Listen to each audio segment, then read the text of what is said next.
जहां हम कुरान पाक में बयान की गई अंबिया कराम अलैहिमुस्सलाम की सच्ची और रूह परवर कहानियां जानते हैं। वो कहानियां जो सिर्फ किस्से नहीं बल्कि ज़िंदगी के सबक हैं। आज की इस वीडियो में आप सुनेंगे एक ऐसे नबी की दास्तान जिसकी कौम ने दुनिया में सबसे पहला ऐसा गुनाह ईजाद किया जिससे न ज़मीन वाकिफ थी न आसमानों की कोई मखलूक। यह है हज़रत लूत अलैहिस्सलाम की मुकम्मल हकीकत कुरान और हदीस की रोशनी में। हज़रत लूत अलैहिस्सलाम हज़रत इब्राहीम अलैहिस्सलाम के भतीजे और उनके घर में परवान चढ़ने वाले पाकीज़ा नौजवान थे। वालिद कम उम्री में फौत हो गए और इब्राहीम अलैहिस्सलाम ने उन्हें ऐसे पाला जैसे अपने बेटे को पालते हैं। आप बचपन से अखलाक, हया, पाकीज़गी, तौहीद इन सब से आशना थे। अल्लाह ने आपको बढ़ती उम्र के साथ नबूवत अता फरमाई और आपको बदनाम बस्तियों सुदूम और अमूरा की तरफ भेजा। सुदूम और अमूरा आज के बहीरे मर्दार के आसपास आबाद थे। ये इलाके तिजारत के रास्ते थे, दुनिया भर के काफिले यहाँ से गुजरते। मगर कौम के अखलाक का हाल क्या था? औरतें बेहयाई, मर्द मर्दों की तरफ माइल, मुसाफिरों को लूटना, रास्तों में फौश हरकतें, खुलेआम बदकारी, बुराई पर हंसना, पाकीज़गी वालों का मजाक बनाना। ये लोग सबसे पहले इंसान थे जिन्होंने मर्द मर्द से बदफेली को एक निज़ाम बना दिया। कुरान गवाही देता है, तुम ऐसी बेहयाई करते हो जो तुमसे पहले किसी ने न की थी। हज़रत लूत अलैहिस्सलाम मुसलसल फरमाते, अल्लाह से डरो, औरतें तुम्हारे लिए हलाल हैं, पाक दामन जिंदगी अख्तियार करो। मगर जवाब आता था, ए लूत, अजाब ले आ अगर सच्चे हो। ए लूत, तुम हमें पाक बनने का दर्स देते हो, हम तुम्हें अपनी बस्ती से निकाल देंगे। हमें तुम्हारी औरतों में दिलचस्पी नहीं। ये वो लम्हा था जब जमीन गुनाह से भर चुकी थी और आसमान फैसला करने वाला था। हजरत लूत अलैहिस्सलाम की बीवी आपके ईमान के साथ न चल सकी। उसका दिल कौम के साथ था। वो उनके गुनाहों की खुफिया मददगार थी।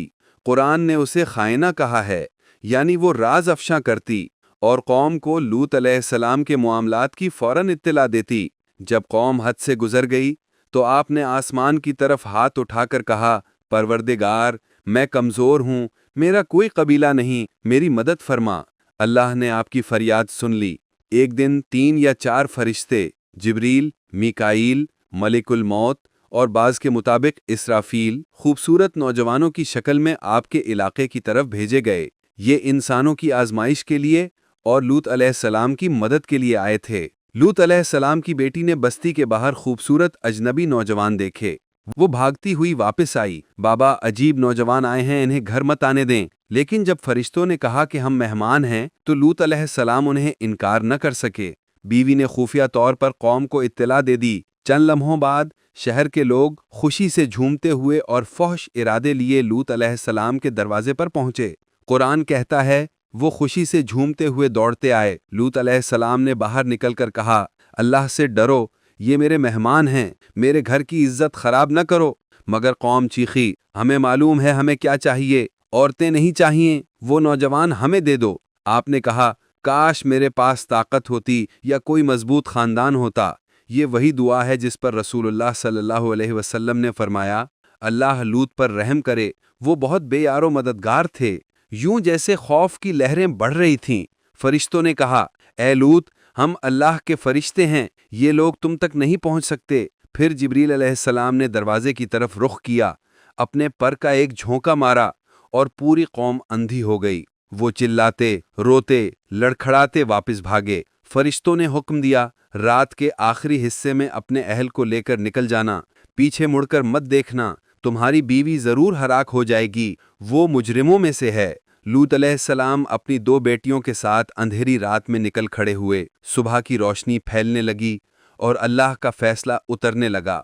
हजरत जिब्रील अलैहिस्सलाम ने अपने पर का सिरा जमीन में डाला और पूरी बस्ती को जड़ से उखाड़ दिया। आसमान की बुलंदियों तक ले गए। देहात, बाजार, घरों के फर्श, लोगों की चीखें, जानवरों की आवाजें सब आसमान की तरफ उठे। फिर बस्ती को जोर से उल्टा देकर जमीन पर दे मारा। उसके बाद आग, गंधक, गर्म मिट्टी, कड़कते पत्थर आसमान से बरसने लगे। हर पत्थर पर एक एक मुजरिम का नाम लिखा था। कुरान कहता है, وہ پتھر تیرے رب کے ہاں سے نشاندار تھے اور ظالموں سے دور نہ تھے۔ لوط علیہ السلام کی بیوی پیچھے سے شور سن کر مڑ کر دیکھنے لگی۔ اس کا دل قوم کی طرف تھا، لہٰذا وہ بھی ایک پتھر کے نیچے آ گئی اور تباہ ہونے والوں میں شامل ہو گئی۔ پورے شہر میں صرف ایک گھر ایمان پر تھا، حضرت لوط علیہ السلام، ان کی دونوں بیٹیاں۔ قرآن کہتا ہے، ہم نے صرف ایک ہی گھر میں مسلمان پائے، باقی سب لوگ راکھ، پتھر، ملبہ اور تباہی میں ختم ہو گئے۔ آج بحیرہ مردار کے اطراف جلے ہوئے پہاڑ، سیاہ پتھر، گندھک کے ذخیرے، کوئلے جیسے گھر، زمین میں دھسے شہر، 20,000 قبروں کا قبرستان، زلزلے کے بڑے بڑے شگاف، سب موجود ہیں۔ ماہرین کہتے ہیں یہ تباہی کسی عام آفت کا نتیجہ نہیں، یہ اچانک اور آسمانی نوعیت کی لگتی ہے۔ یہ قرآن کے بیان کی سچی شہادت ہے۔ اللہ تعالیٰ فرماتے ہیں، ہم نے ان کے آثار میں ایک نشانی چھوڑ دی تاکہ ہر وہ شخص جو ڈرے عبرت پکڑے۔ قوم نوح کی بربادی صرف ایک تاریخی واقعہ نہیں، یہ دنیا کے ہر انسان کے لیے پیغام ہے۔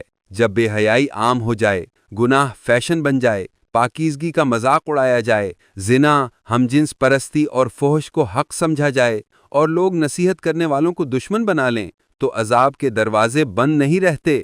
حضرت لوط علیہ السلام کی پوری داستان ہمیں یہ سکھاتی ہے کہ ہر بستی تباہ نہیں ہوتی، مگر ہر وہ بستی ضرور تباہ ہوتی ہے جہاں گناہ کو گناہ سمجھنا چھوڑ دیا جائے۔ اگر آپ کو یہ ویڈیو پسند آئی ہو تو پروفٹ سیریز کو سبسکرائب کریں، ویڈیو کو لائک کریں اور دوسروں تک قرآن کے ان حسین پیغامات کو پہنچائیں۔